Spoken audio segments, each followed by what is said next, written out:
The wonderful world of Zoom. I apologize for the delay. I'm Aaron David Miller, a senior fellow at the Carnegie Endowment for International Peace, and welcome to Carnegie Connects, a series of conversations on issues of critical importance to America and to the world. Today, we're going to discuss what we've termed the explosive triangle: Israel, Hezbollah, and Iran and Lebanon. Since Hezbollah attacked Israel on October 8th, I've had the feeling, primarily as an analyst, that we've been living on borrowed time. Even though the last year has witnessed a level of escalation between Israel and Hezbollah along the border, neither side appeared willing or perhaps ready to take the sorts of steps that would trigger a dramatic rise up the escalatory cycle. Middle East wars more or less don't happen by accident. They're usually willful and planned: 1956, 1973, 1982.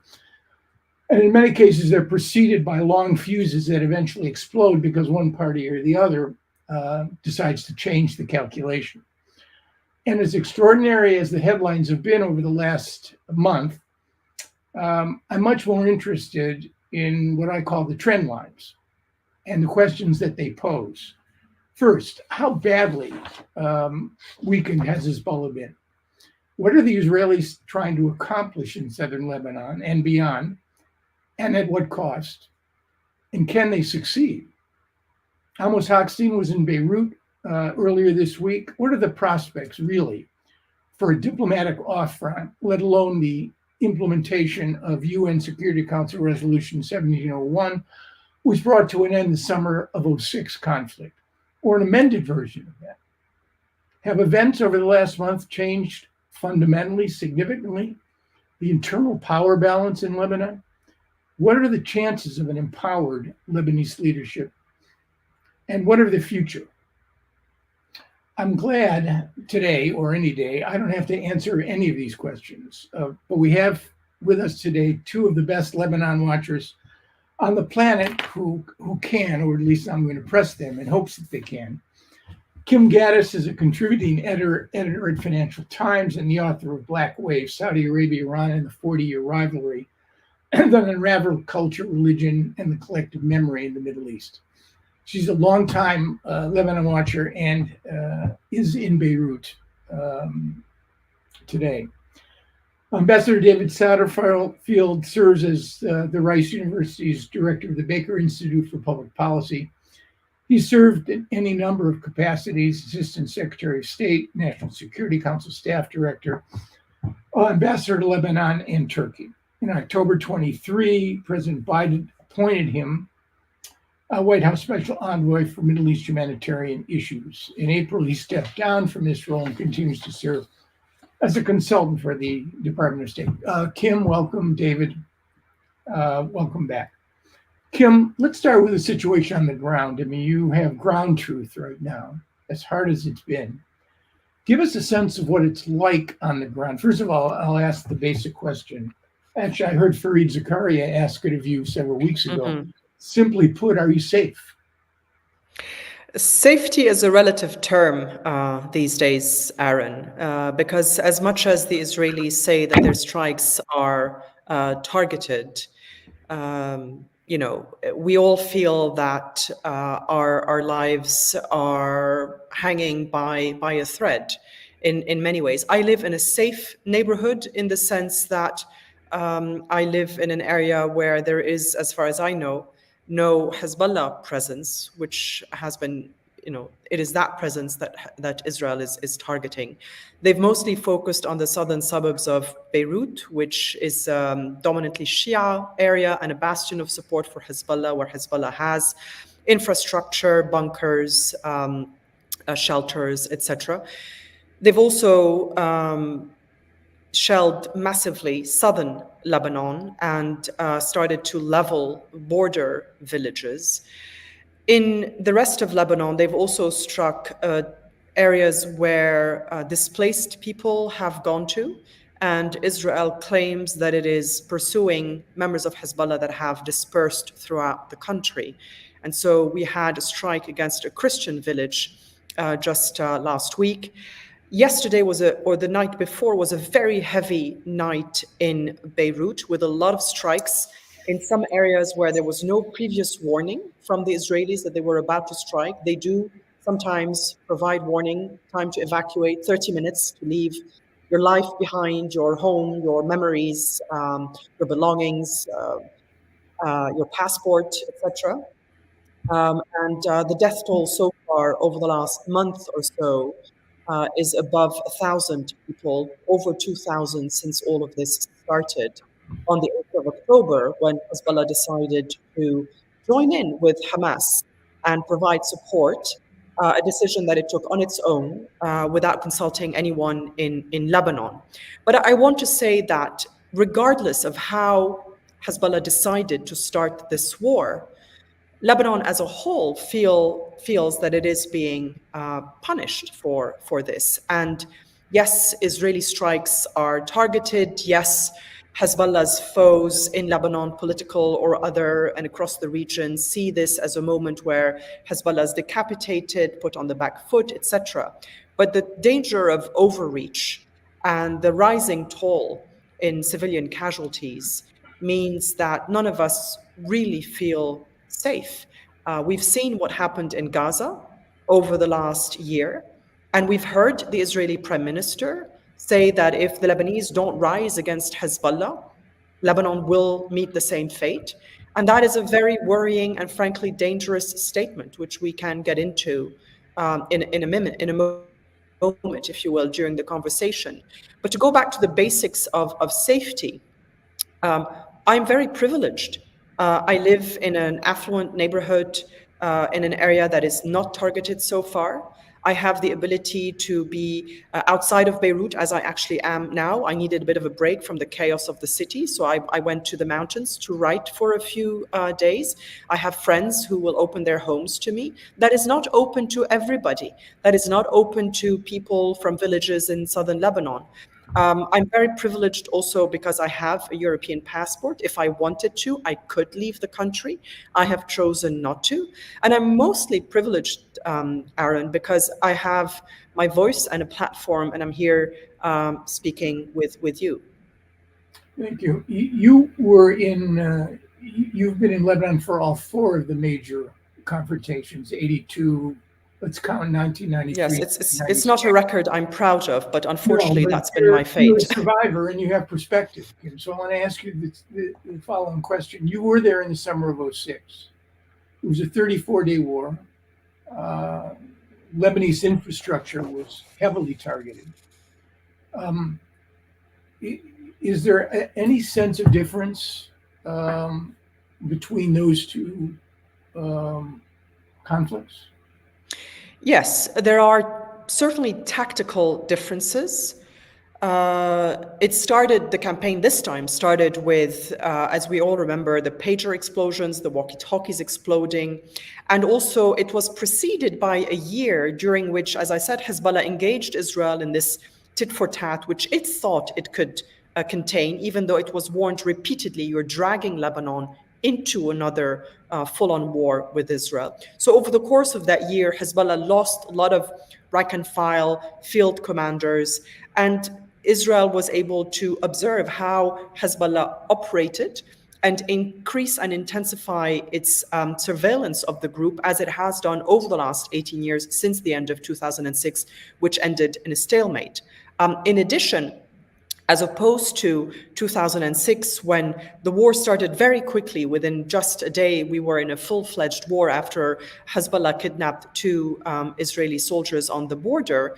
This time, as I said, it started with the pager explosions, then the assassination of another commander, then a wave into an Israeli military campaign against southern Lebanon, and then the decapitation of the leadership, Hassan Nasrallah, several other commanders. And then, as in 2006, heavy shelling on the southern suburbs of Beirut and in southern Lebanon. But Hezbollah today, after what Israel has done, which was a tactical success, is not the same organization that it was 3 months ago, or that it was in 2006. And so while they are weakened and on the back foot, However, they are still able to launch rockets at northern Israel, and they're still putting up a fight in southern Lebanon. The other difference is that Israel has not targeted the country's infrastructure. The airport is still functioning, rather incredibly. The national carrier is the only carrier flying in and out of the country. Bridges, power plants, water plants, etc., are still functioning to the extent that anything is still functioning in Lebanon, because this is a country on the brink of economic collapse. It's a good transition on the state of Hezbollah. David, let me turn to you. What's your assessment of how big a blow the organization has received? Down but not out, permanently crippled. It can, as it did in the wake of 06, rebuild. What are the fundamentals here that we should be paying attention to with respect to its recuperative capacities? Aaron, whether you were asking me about the consequences of Yahya Sinwar's killing or the decapitation of the Hezbollah leadership, my answer would be the same. We should not be breathless in our concept of significant seismic, a term that's been used, transformation or change. These are significant events. The removal of Hassan Nasrallah, key members from the Jihad Council, other senior Hezbollah local leaders, that has an impact. There is no question about it, particularly Nasrallah and Safiuddin's removal. But let's recall, Hezbollah has a structure and infrastructure which is more than one man. How it adapts to this is the question. And the real issue here is in Israel's legitimate desire to bring about an end to the Hezbollah initiated, the choice Hezbollah made on October 8 to begin what has been the daily rocketing drone attacks on Israel. Can the application of military pressure without running into the problem that Kim correctly identifies of overreach that begins to harm Israel's intentions, attrits the support for Israel? Can that succeed? And my answer to that would be it can only succeed as a concept if it is accompanied by active diplomatic exchanges which hold out the possibility of the deal. And the deal has been outlined very clearly, most recently by Secretary Blinken just this morning. And the deal is the implementation after 18 years of at least portions of 1701, which was passed in August of 2006. Hezbollah accepted vocally the resolution, but then never implemented it. It would require Hezbollah forces to move north of the Litani River. And something else is needed here. It's the decoupling of Hezbollah's proclaimed allegiance to an axis of jihad and resistance that requires them to attack Israel until there is a Gaza ceasefire. That has to come to an end. But let's be clear here. Lebanon is different than Gaza and must remain different from Gaza. It's very difficult for me to conceive of how you get to a day before to have a day after in Gaza, but you can get there in Lebanon. This is not about the destruction of Hezbollah or even all of its weaponry. It is specific undertakings within the frame of 1701. That ought to be achievable. Will it be? So far, Hezbollah has proclaimed a continuation of or redoubling of the support for Gaza, as well as the attacks on Israel, which have increased in their potential lethality with the use of long-range missiles that have targeted Tel Aviv. They've been defeated, intercepted so far. All it's going to take is one major hit with civilian casualties, and we'll be all of us talking about a very different situation. But I do see a resolution in Lebanon. The question is Hezbollah prepared for it? Right. And I think, as you say, Aaron, everyone here, including Hezbollah's collective leaders, are waiting to see what happens on November 5th in the United States, but also waiting to see that shoe that hasn't fallen with respect to Israeli actions against Iran, what Iran does. And I might add, parenthetically, it's my assessment that the Hamas leadership is waiting for exactly the same combination of events. Yeah, I mean, it really gets to the point. I want to come back to the issue of U.S. diplomacy, sandwiched between one of the most consequential elections in modern American history within 12 or 13 days on one hand, and the proverbial big shoe that hasn't dropped, an Israeli strike.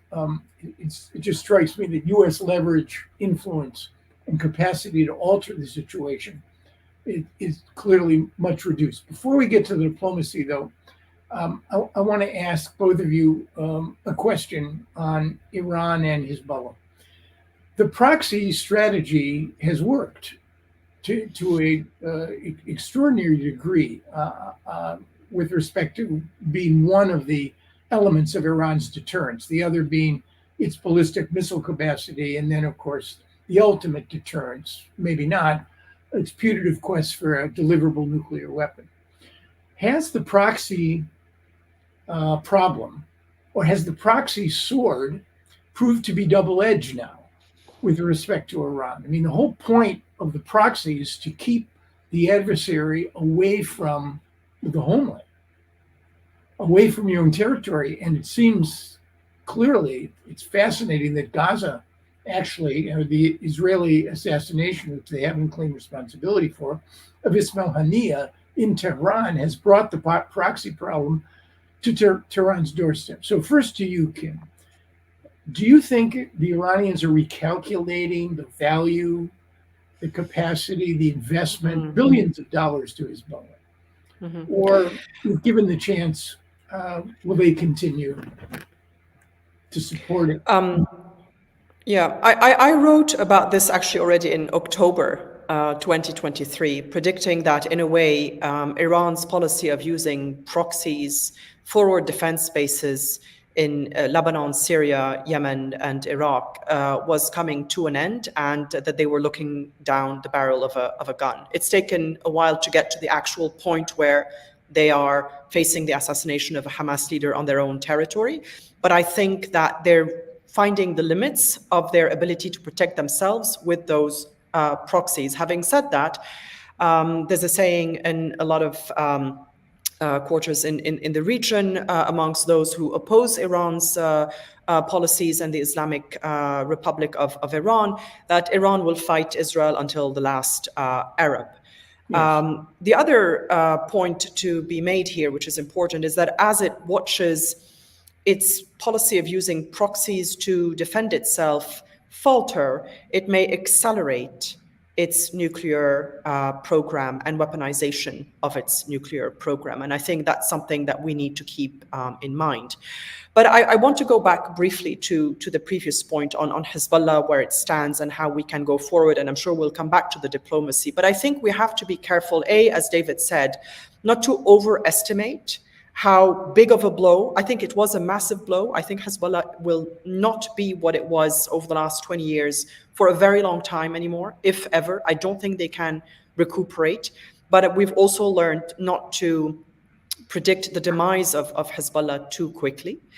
But I think it's important to understand that whether we like them or whether we dislike them, they are in their own way rational players, in their own way. And if anyone expects that they will wave a white flag and capitulate in public, they're going to be waiting a long time.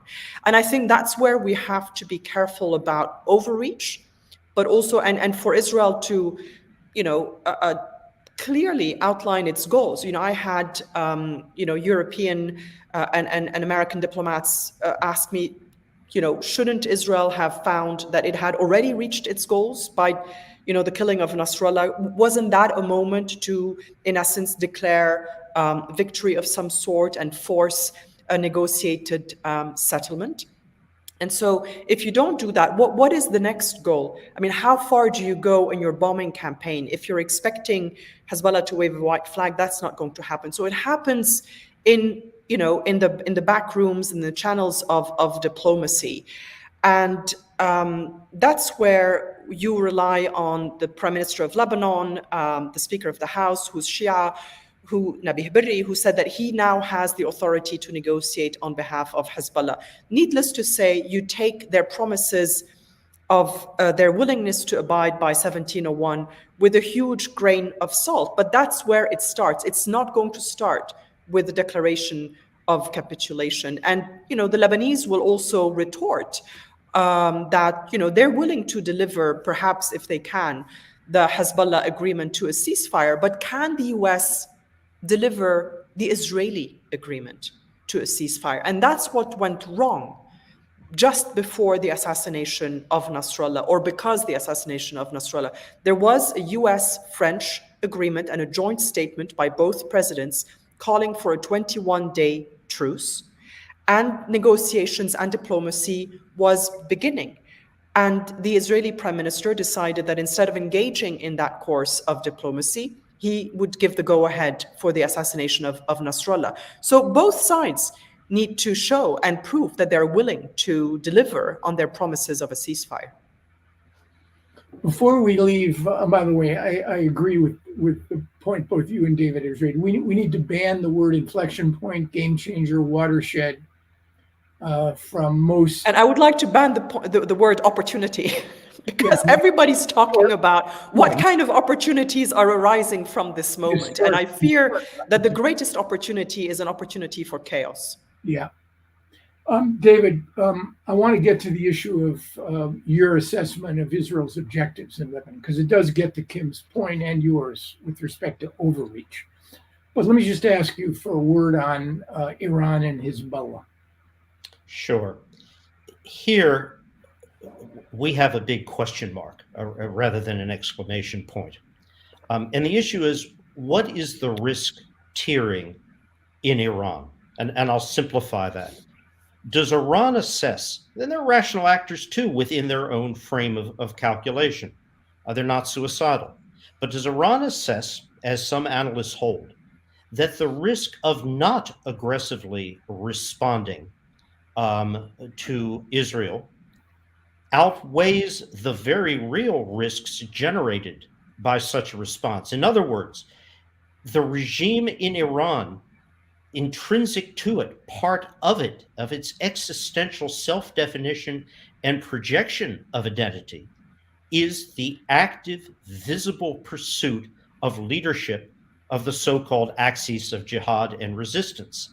That even if it brings upon itself negative consequences, significant negative consequences, that the risk of not acting and being perceived to have drawn back from that leadership role, that is the greatest risk of all to the regime and its self-declared, self-assessed identity. Is that the case? Or does Iran indeed have a different calculation? One in which a reaction to Israel, which brings about not just a much more significant Israeli strike, but the worst outcome of all, U.S. direct engagement against targets in Iran. Does that outweigh? And I can't give you a definitive answer to how the calculus runs. There are two very different sets of analytical assessments here. Right. Yeah, and again, the triad of Iranian deterrence was the proxies, mainly Hezbollah, the ballistic missile capacity, and then of course, a nuke. And they've seen limitations, if not worse, of the first two elements of the triad. They've struck Israel now twice. April 13, 14, and again October 1. In the October 1, there were 2 Israelis lightly wounded, and a Palestinian man from Gaza who happened to be in Jericho was killed by falling interceptor debris. So those two elements of the triad seem to have underperformed. That leaves one, of course, and that's a matter of great complexity. But let's move on to Israel and Lebanon, David. I mean, you and I have both been around for years, 82 to 2000, which is when Ehud Barak withdrew from the Blue Line, leaving a dozen contested points that need to be negotiated between Israel and Lebanon, which are incredibly manageable should other factors be removed. This is not the Israeli-Palestinian conflict, to say the least. There's no Jerusalem, there's no refugees, there's no creation of a new state. What do you think the Israelis wanted to do? Do you think that there's the danger of mission creep here? or have they learned from 82 to 2000? Aaron, let's go back very briefly to May, June 2000, when the UN and we and I drew that blue line. Israel withdrew its forces behind it under Barak's instruction, and the Security Council in a presidential statement acknowledged Israel had fully complied with Resolution 425, which is what the blue line is, a line for withdrawal. It's not an international border. Israel thought, this would secure at least international legitimacy for the fact that it was no longer in occupation. But Hezbollah could not tolerate, for its own institutional reasons, internal cohesiveness, the need to use the so-called resistance as a rallying point for both domestic Lebanese ambitions as well as broader projection. Couldn't accept it. And in October, Hezbollah captured, kidnapped Israeli soldiers on patrol outside of Lebanon, defined by the blue line. So that was 2000. Let's move forward to 2006. August, the passing of 1701, and Hezbollah formally accepted it, praised it, and then did nothing to implement it.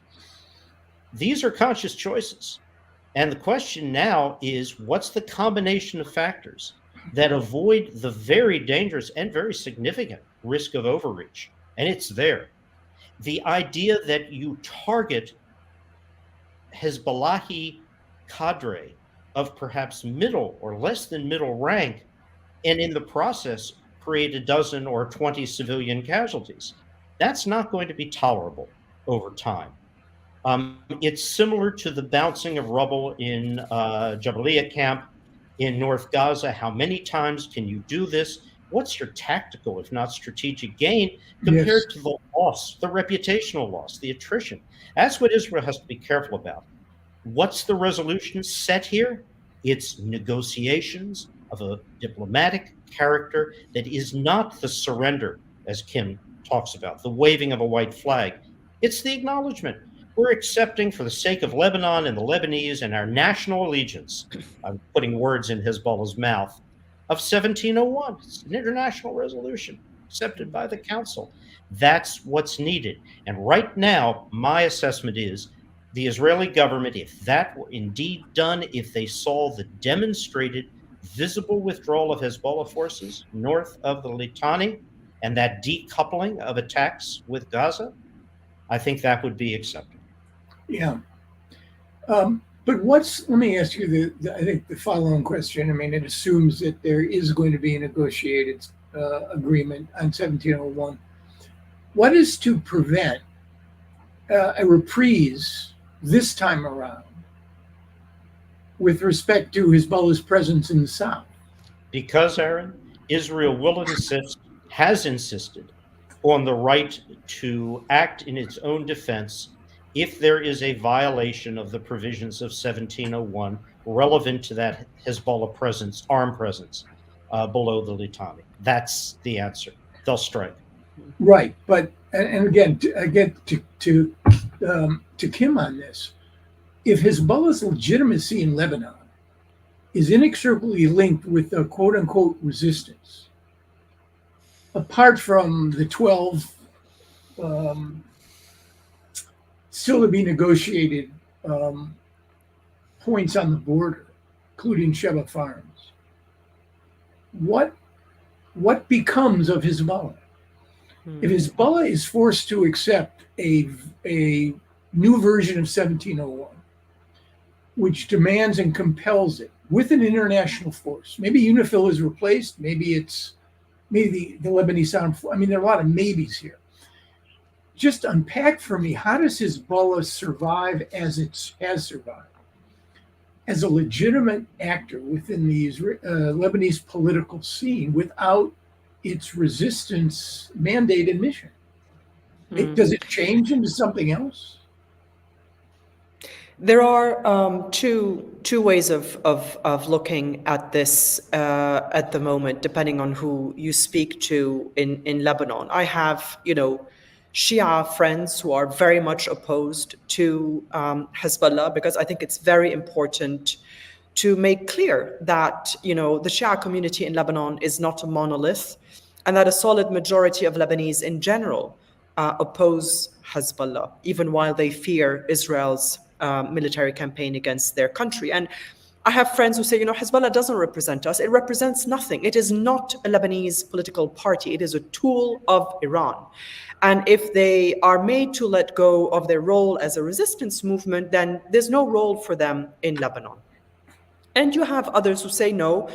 By now, Hezbollah has demonstrated that it is a Lebanese political party. I mean, they have members of parliament, they have members in the cabinet, they provide social services, some of which will no longer be provided because Israel is bombing some of those microfinance institutions, etc.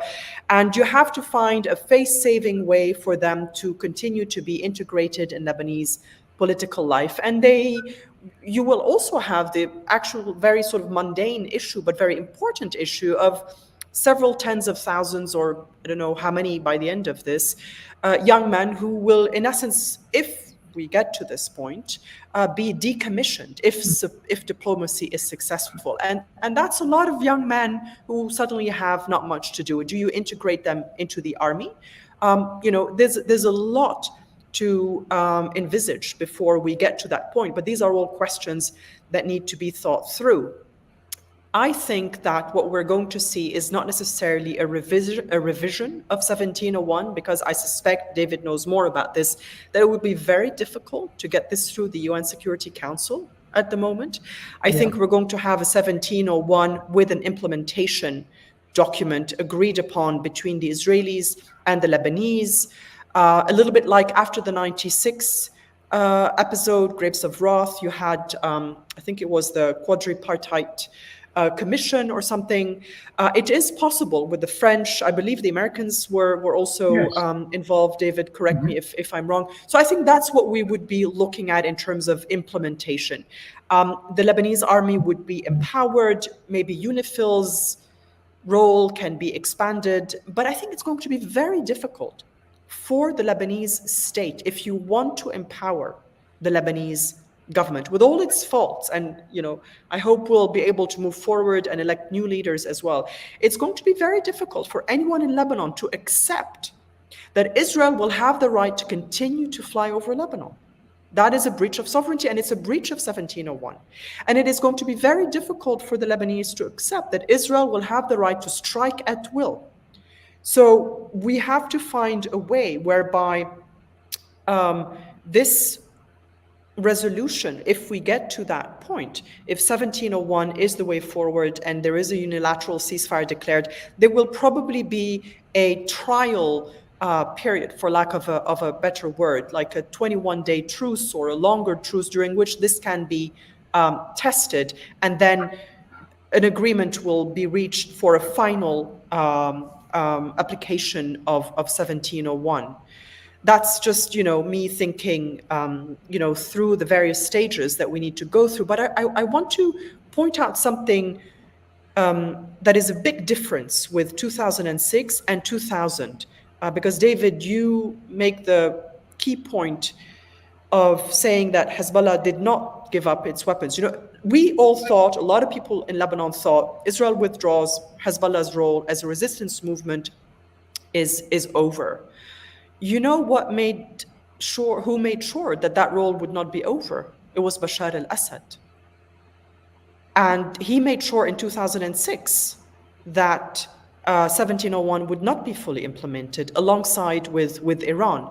And I find it very interesting that today Bashar al-Assad is missing in action. And so the answer also lies almost solely in Tehran. But my fear, again, not to repeat myself, my fear remains Israeli overreach.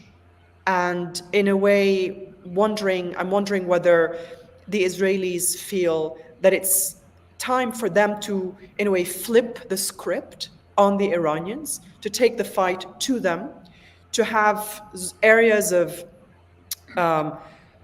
wherever Iran is operating in Syria, in Iraq, in Yemen, in Lebanon, to keep the Iranians on their toes in a war of attrition and to sort of flip the script of these forward defense bases.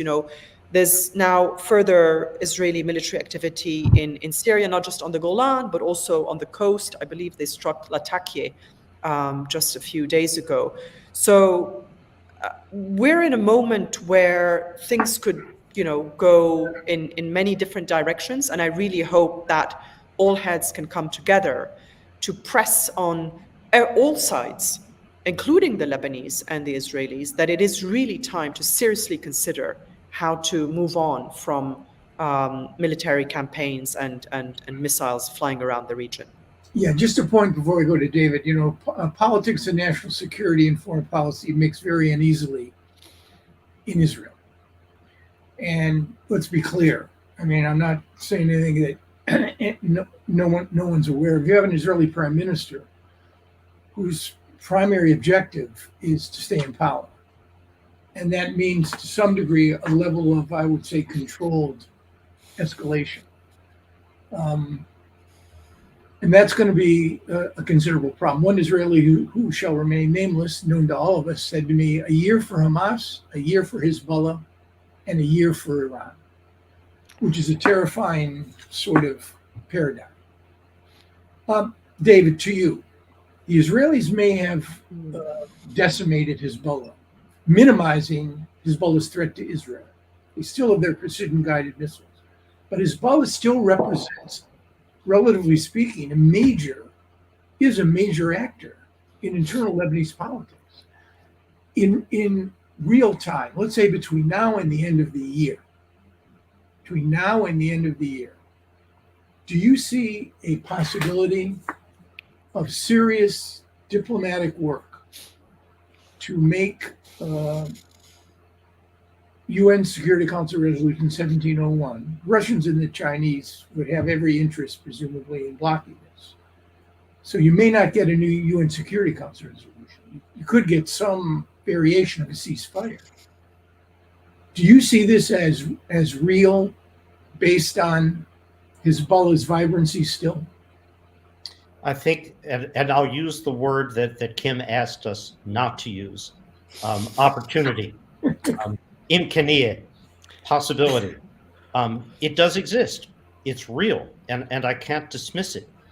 I can't answer whether the equation works to make it a positive opportunity, possibility, until I see what happens with respect to Iran. That's the factor here, which none of us should or can with confidence outline. But let's say this, Aaron. I agree completely with Kim. I do not see the possibility, the utility even, of attempting a revision to 1701. I think a diplomatic resolution, is my understanding of what's being contemplated, is a framework for implementation of 1701, even if it's a staged implementation or seizes only on portions, the withdrawal north of the Litani as opposed to complete disarmament. Look, Aaron, decimated is too strong a term in my view to use. Very significant impact with the removal of Hassan Nasrallah, and a very significant degradation of the middle range, short range, I would call it conventional missile capacity. But the powerful stuff, the precision guided munitions, the heavy weaponry, that's my understanding, still in possession of Hezbollah, and they have refrained to date from using that in significant numbers, unlike Iran, which on October 1 unleashed very powerful, very accurate missiles. It is an act of good fortune and the fact that there was a bit of a warning that you didn't have significant civilian casualties, because many of those missiles landed in densely populated areas. So is there a possibility of a ceasefire deal here? Yes, there is. Is there a certainty? No, there is not. Let me, we're nearing the end of the delayed session, but let me conclude by asking you, both of you, something that I think is fundamental to U.S. policy, and that is honest analysis is critically important. Even honest analysis can lead to paralysis. Let me ask both of you, starting Kim with you. Does the U.S. really understand Lebanon? And if not, what is it that we don't get that we must get? I have a dog. Sorry, who I it heard, is, I heard. the days of Zoom at home. I have a dog who not only goes crazy at airstrikes and drones and airplanes, but also guards whatever house we're in. So apologies for that moment of barking. It's a question that I'm wrestling with myself. Does America understand Lebanon? Does it understand the Middle East?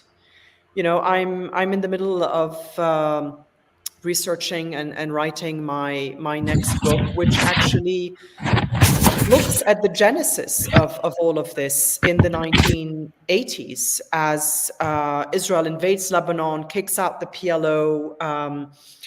America comes in with the Marines, but Iran also shows up on the Mediterranean and helps set up Hezbollah 2 days after the Israeli invasion. The Iranians sent a plane load of Revolutionary Guards to Lebanon via Syria. So they were very quick on their feet. They're masters at using moments of chaos to find opportunity for themselves. And that all went terribly wrong. And we know what happened then. We know how the Marines were targeted and blown up. One of the worst days for Marines ever, 241 killed. And in fact, I'm looking at my calendar. Today is that Yes, anniversary, Indeed it is. October 23rd. the single bloodiest day for the Marine Corps since Iwo Jima. That's an extraordinary Absolutely. fact. Since Iwo Jima. Absolutely.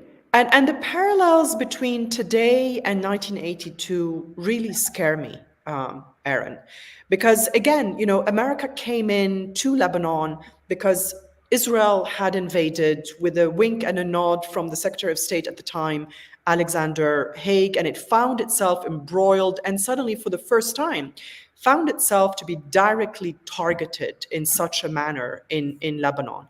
And so the parallels today with, the US maybe risking being dragged into this war are worrisome. I think generally it's hard to fully understand any other country because you work with your own understanding of your own politics. Do I understand American politics 100%? No, I never could really understand the Iowa caucuses. It was a mystery to me when I was covering American elections.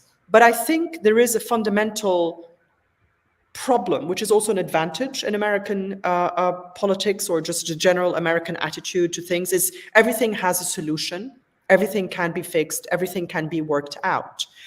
And I think that sometimes you're dealing with players who don't want to work things out. And, whether it's, at the time, Hafiz al-Assad, whether it's Putin, whether it's Hezbollah, and whether today, America has an ally. I mean, you said yourself, Aaron, that, does Netanyahu want to stay so much in power that he will try to keep this going for another year or two until 2026? And we've seen,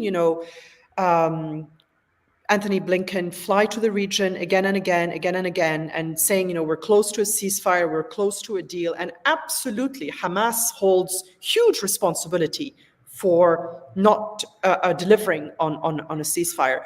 But, the families of Israeli hostages themselves are saying, we blame Netanyahu.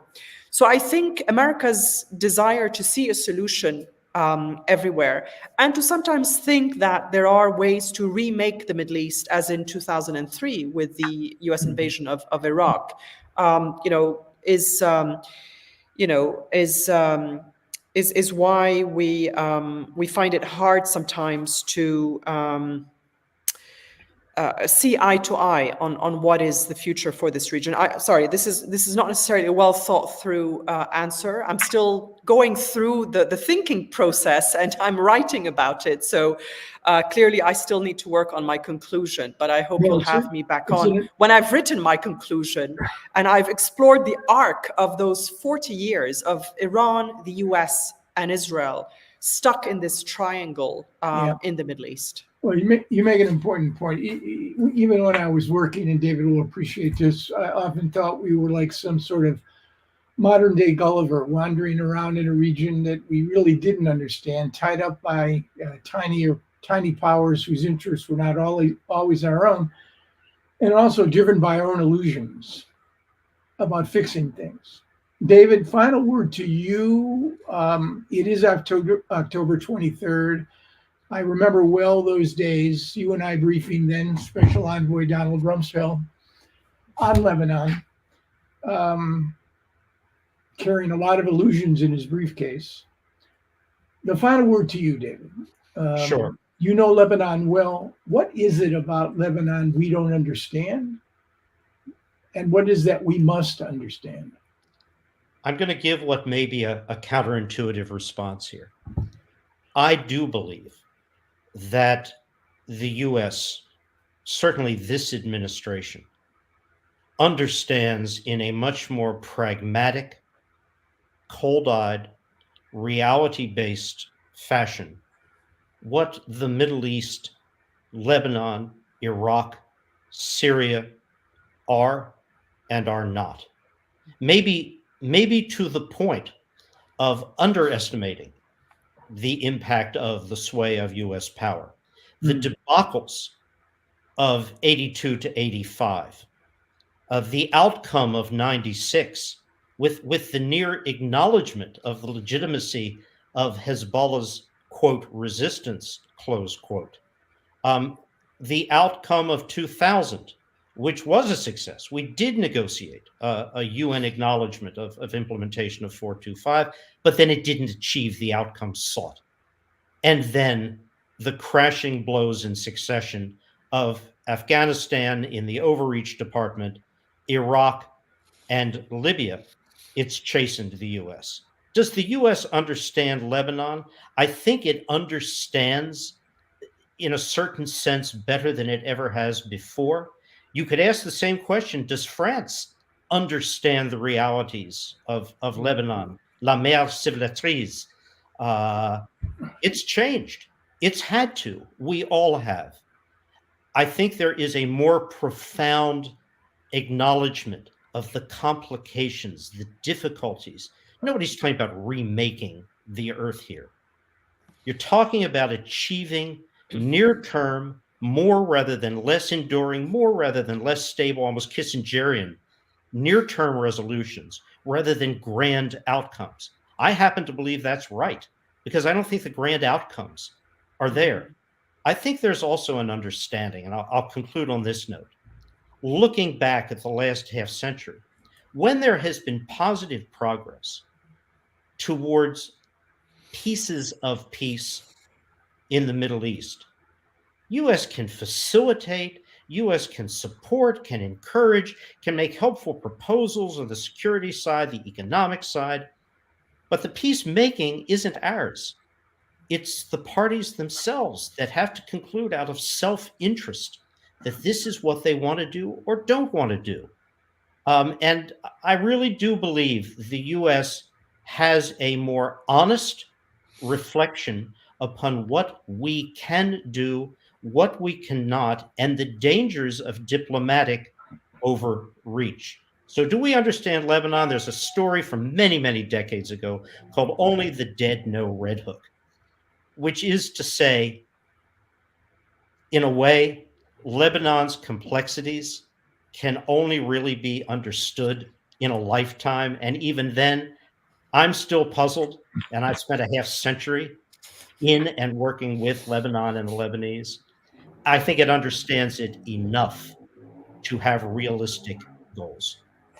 I will put that in the win column. And I want to thank you, Kim And I will Ghattas. put that in my conclusion of the book, David. I'm going to steal all those thoughts. But if I Very may, good. Aaron, Yes, just add for that sure. I do agree, David, that this administration, more than most, understands Lebanon and the region, understands what it can and cannot do. And I know from having spoken to a lot of people at the State Department, at the White House, that they've gone through the history, the mistakes of 82, of 85, et cetera, et cetera.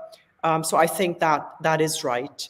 But it is about whether it is willing also to use its influence, because I think it does have more leverage than it has used so far. And if there are those who are speaking about remaking the Middle East, it is actually Netanyahu himself and his far-right ministers, Smotrich and Ben Gvir. They've spoken in grandiose terms about remaking the Middle East. And I think that's where this administration comes in to say, this is not the moment to remake the Middle East. We know from experience that it is folly.